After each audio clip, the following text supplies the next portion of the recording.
You open your fridge. That block of cheddar you bought 9 days ago already has fuzzy green spots creeping across the edge. You toss it. $15 in the trash. Meanwhile, medieval peasants were wrapping cheese in cloth, burying it in grain barrels, and eating it 7 years later without a single case of food poisoning. So what did they know that your refrigerator doesn't? The difference isn't magic. It's water, salt, age, and a production method we abandoned because it was too slow to make money. I'm going to show you exactly why their cheese lasted years, why yours dies in 2 weeks, and what you can actually do about it today. And if you want more forgotten food science that actually works, subscribe now because we're going deep. Let's start with what medieval cheese actually was. When we say medieval cheese, we're talking about hard, aged varieties made across Europe from roughly the 10th century onward. Think ancestors of Parmesan, aged Gouda or cheddar, before it became the soft orange block you know. These weren't the creamy brie or fresh mozzarella types. Those existed, sure, but they were eaten within days, just like today. The cheeses that lasted years were rock-hard, salty, and often needed a knife or grater to break them apart. Monks, sailors, soldiers, and merchants relied on them because they were calorie-dense, portable, and didn't spoil. Some records from Alpine dairies and monastery cellars describe wheels stored for 5, 7, even 10 years before sale or consumption. These weren't rare curiosities. They were staple food. Now let's talk about your cheese. Walk into any supermarket and grab a block of cheddar. The label might say aged, but it's usually been sitting for 60 to 90 days, maybe 6 months if you're lucky. It's sold in plastic wrap, sometimes pre-shredded with added cellulose to prevent clumping. And it's moist enough to slice easily. That moisture is the problem. Modern cheese is optimized for texture, meltability, and fast production. Manufacturers want turnover. They add moisture, skip extended aging, and seal it in plastic that traps humidity. The result is a product that tastes okay, melts great on a burger, but molds within 2 weeks of opening because it's practically begging bacteria and fungi to move in. So what's the core difference? It comes down to water activity. A water activity, abbreviated as AW, measures how much free water is available in food for microbes to use. Pure water has an AW of 1.0. Most bacteria need an AW above 0.9 to grow. Molds can survive a bit lower, around 0.8, but they still need moisture. Medieval cheesemakers, without knowing the science, controlled water activity through 3 overlapping methods: extended aging, heavy salting, and environmental control. Let's break them down one by one. First, aging. When milk becomes cheese, whey gets expelled, but in the first few weeks the cheese still holds a lot of residual moisture. As cheese ages for months or years, that moisture continues to evaporate slowly. The rind hardens. The interior becomes denser. Proteins break down into smaller, more stable compounds. By the time a wheel of Parmesan hits 2 years, its water activity is down around 0.85 or lower. That's hostile territory for most spoilage organisms. Medieval wheels were aged in cool, dry cellars or caves with consistent airflow. Some Alpine cheeses were stored in high mountain huts where the air was thin and dry. Time did half the preservation work simply by letting water escape. Second, salt. Medieval cheesemakers used a lot of it. After the curds were pressed into wheels, they were either soaked in brine for days or rubbed repeatedly with coarse salt over weeks. Salt does 2 things. It pulls water out of the cheese through osmosis, lowering water activity. And it creates a high-sodium environment on the surface that most bacteria can't tolerate. This forms a natural protective rind. Some cheeses, like certain aged Goudas, were brined for up to a week, then washed and turned regularly during aging to ensure even salt penetration. The result was a thick, hard rind that acted like armor. Even if mold landed on the surface, It couldn't penetrate deeply or spread fast because the interior was too dry and salty. Third, environmental control. Medieval cheese wasn't stored in plastic. It was wrapped in cloth, wax, or leaves, or sometimes left unwrapped in cellars with controlled humidity. These materials let the cheese breathe. Moisture could escape.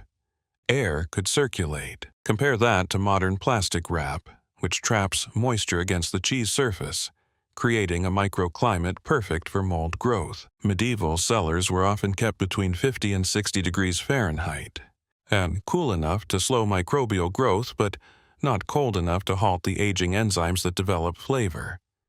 Humidity mattered too. Too dry, and the cheese would crack. Too wet, and mold would spread. Experienced cheesemakers learned to read their cellars, turning wheels, brushing off unwanted mold, and adjusting airflow. Now let's add some numbers for proof.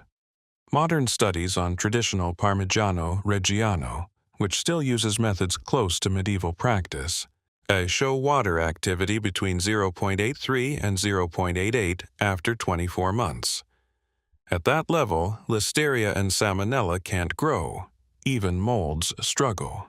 Compare that to a typical supermarket cheddar aged 3 months, which often has a water activity above 0.92.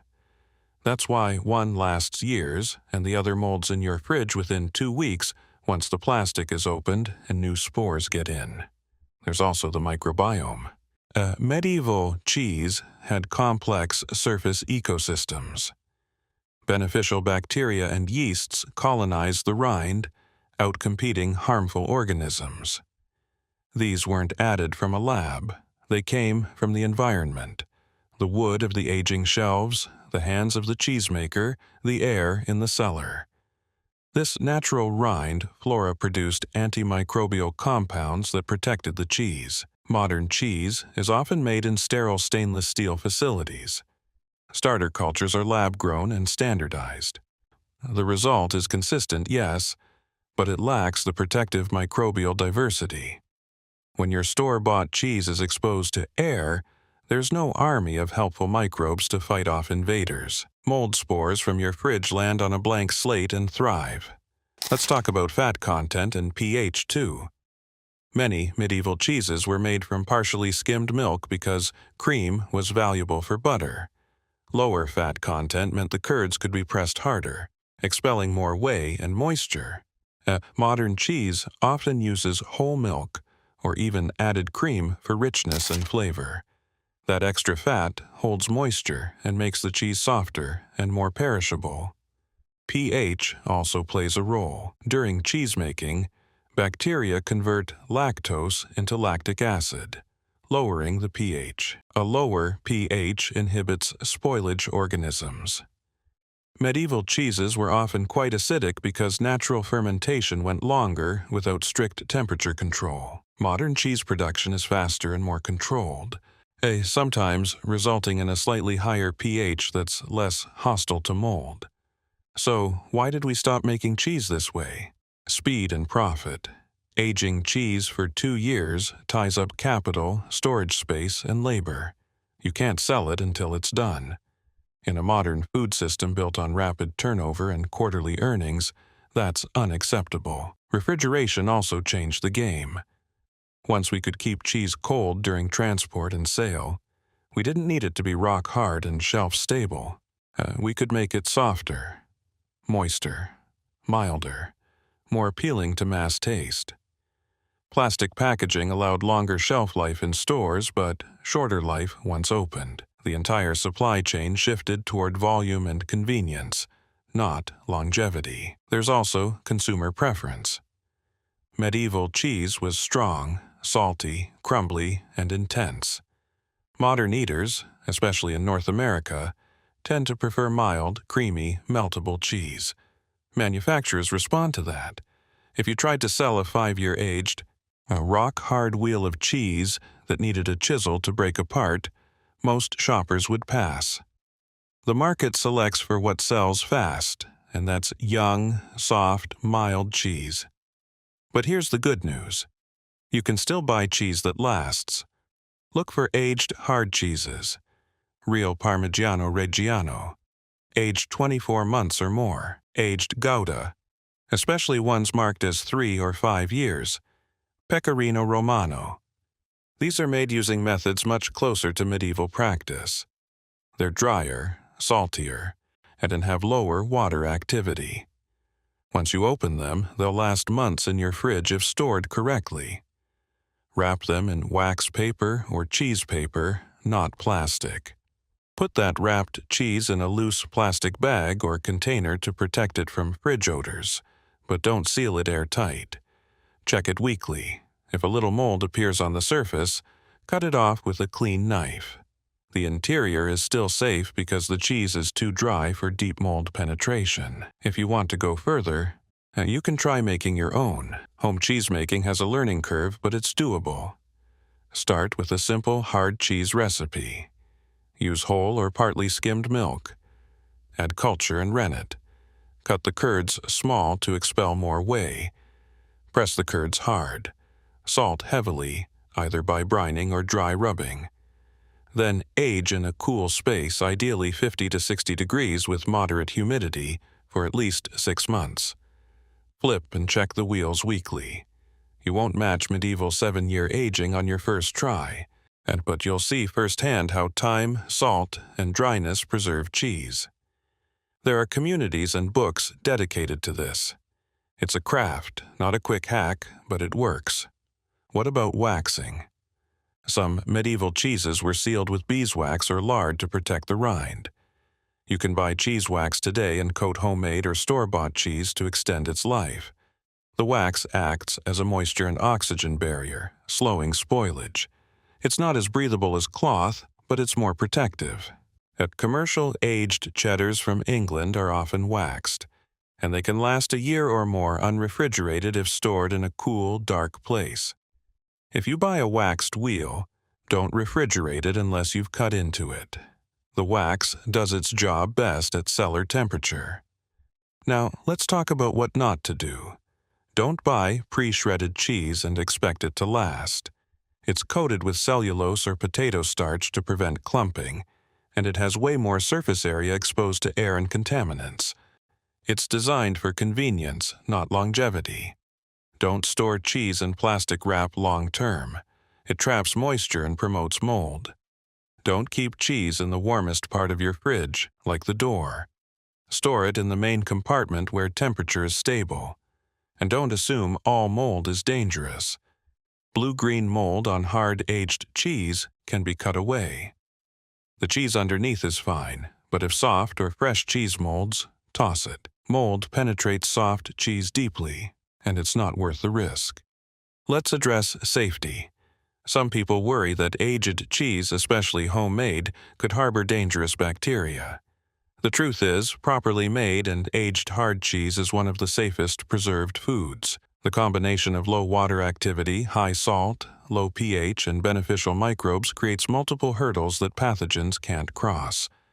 This is called the hurdle effect, and it's the same principle behind cured meats and fermented vegetables. Outbreaks from aged hard cheese are extremely rare. Almost all cheese-related illness comes from soft, fresh, or improperly pasteurized cheese. If you're making cheese at home, follow tested recipes, keep your equipment clean, and age it long enough. The risk is low. There's a cultural point here, too. Medieval people didn't throw food away lightly. Cheese was valuable. Milk was labor-intensive to obtain and process. A wheel of cheese represented hours of work and months of aging. If a bit of mold appeared, they scraped it off and kept eating. Waste wasn't an option. Today, we toss cheese at the first sign of a spot because it's cheap and replaceable. That mindset shift has implications beyond cheese. We've lost both the knowledge and the appreciation for foods that last. So, what's the single principle to steal from medieval cheese? Control water. Whether you're buying or making, the drier the cheese, the longer it lasts. Seek out aged, hard varieties. Store them in breathable wraps. Keep them cool and check them regularly. If you're making cheese, press hard, salt heavy, and age long. Water activity is the invisible enemy. Control it, and you control spoilage. One more thing. If you're serious about this, invest in a small humidity and temperature monitor for your fridge or aging space. You want to aim for around 50 to 60 degrees and 60 to 70% humidity if you're aging cheese. Too high and mold spreads. Too low and cheese dries out and cracks. As medieval cheesemakers learned this by experience. You can learn it with a $20 device and some experimentation. Here's the bottom line. Your cheese molds in 2 weeks because it's made to be sold fast, not to last. It's too wet, too young, and stored in plastic that traps moisture. Medieval cheese lasted 7 years because it was dry, salty, aged long, and stored in breathable environments. The science is simple. The methods are old, but not obsolete. You can buy cheese that lasts, and if you're willing to put in the effort, you can even make it. The knowledge isn't lost. It's just ignored because it's not profitable at scale. If this kind of forgotten food science interests you, subscribe. There's a whole world of preservation techniques, cooking methods, and ingredients that worked for centuries and still work today. We've traded them for convenience, but that doesn't mean they're gone. You just have to know where to look. So, as we wrap up, let me bring this full circle. You walked into your kitchen, opened your fridge, and found that block of cheddar molding. It felt like a failure, like you didn't store it right. But now you understand it wasn't your fault. That cheese was designed to fail. It was engineered from the moment the milk was heated to be soft, mild, and fast-moving through the supply chain. The mold wasn't a surprise. It was the inevitable endpoint of a system that prioritizes turnover over durability. Medieval cheesemakers, on the other hand, were building food to last. Their whole operation was structured around that goal. Temperature, humidity, salt, time, and microbial diversity all served that single purpose. Spoilage wasn't acceptable because there was no margin for waste. What's remarkable is that this shift happened in less than a century. Our grandparents still knew how to make and store cheese the old way. Some still do. But that knowledge has been almost completely replaced by convenience. And I want to emphasize something important here. This isn't just nostalgia talking. There's real value in understanding how these methods work.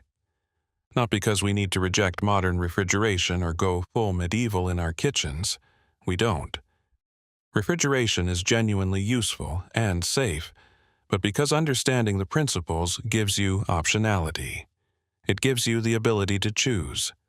You can buy a wheel of aged Parmigiano Reggiano, wrap it properly, and know with confidence that it will last you months. You can make informed choices at the grocery store instead of just grabbing whatever looks good. You can even experiment with home cheesemaking if you want, knowing exactly what you're trying to achieve and why. And if you ever find yourself in a situation where refrigeration isn't available, you'll know how to handle it. That knowledge is insurance. It's also empowerment. There's another angle worth considering. Modern food systems are fragile. They depend on constant electricity, complex supply chains, reliable transportation, and stable economic conditions. Medieval cheese was robust. It didn't require any of that. A wheel of properly aged cheese could survive being transported on horseback across Europe, stored in unheated barns, eaten months later by soldiers on a march, or sold in a village market in summer heat. The preservation was built in. It was distributed, and that robustness came from understanding water, salt, time, and microbes.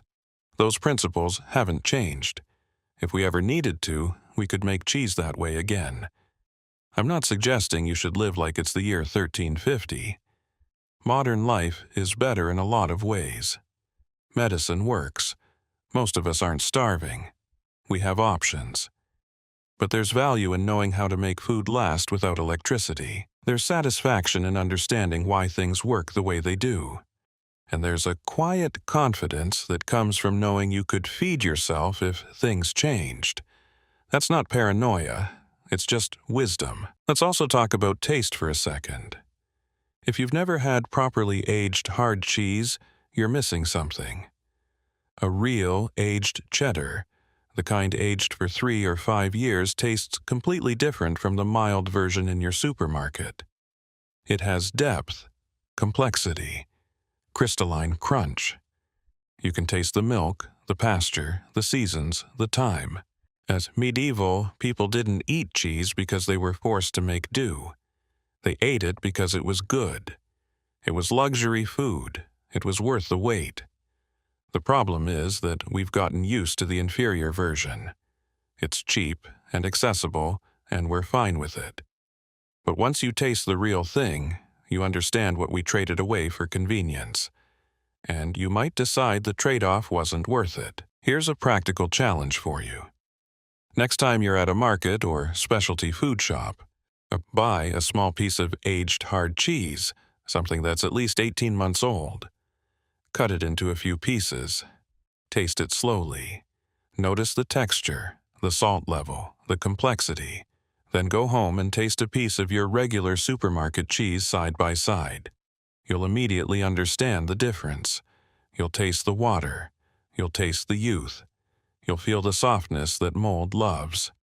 That experience will teach you more about water activity and preservation than any explanation I can give. And it might change what you buy next time. If you start making your own cheese, or if you switch to aged varieties and store them properly, you'll also save money over time. A good wheel of aged cheddar might cost $15 to $20, but it'll last you months. You'll use less of it because the flavor is concentrated. You'll waste none of it because it won't mold. Compare that to buying 3 blocks of supermarket cheddar in the same time period, with each one molding after a few weeks. The math works out. Preservation pays for itself. There's also a community element. Cheesemaking, especially at scale, is a disappearing craft in many parts of the world. But it's also experiencing a small renaissance. There are artisanal cheesemakers bringing back old methods. There are societies dedicated to preserving traditional recipes and techniques. There are online communities of home cheesemakers sharing knowledge and troubleshooting. If you get interested in this, you're not alone. You're joining a network of people who find deep satisfaction in understanding food. That connection is valuable, too. It's community around something real and tangible. I want to leave you with this thought. The medieval approach to food wasn't about being backwards or lacking options. It was about respect. Respect for the ingredients, respect for the labor, respect for the knowledge that went into the product. Every wheel of cheese was treated as an investment. It was checked, turned, cared for. Because wasting it was unthinkable. That mindset might sound foreign to us now, living in an age of abundance and disposability. But it's not primitive. It's actually sophisticated. It's the result of understanding how to work with nature instead of against it. How to stack multiple preservation methods so that none of them have to do all the work alone. At how to make something so durable that it can survive for years without intervention. If you take nothing else from this, take this. Food preservation isn't dead. It's just hiding behind the marketing of convenience. The methods work. The science is solid, and if you're curious enough to experiment, you might discover that you prefer the results. You might find that a piece of aged cheese that you've stored carefully and eaten over months tastes better and wastes less than the quick disposable blocks you've been buying. And that's not just nostalgia. That's economics. That's ecology. That's actually being a better steward of your resources. Thank you for going deep with me on this. If this kind of content speaks to you, if you're interested in forgotten techniques that still work, in understanding your food, as in preservation science and old methods that outperform modern shortcuts, then please subscribe. We dive into these topics regularly. There's fermentation science, salt curing, root cellar storage, sourdough culture, meat preservation, vegetable techniques, and so much more. Each one has the same pattern. Older knowledge, cast aside for speed and profit that actually worked better in a lot of ways. And each one is learnable and doable right now. Thanks again for watching. Wrap your cheese in paper, store it cool, check it weekly, and enjoy the fact that it lasts. The medieval cheesemakers would approve.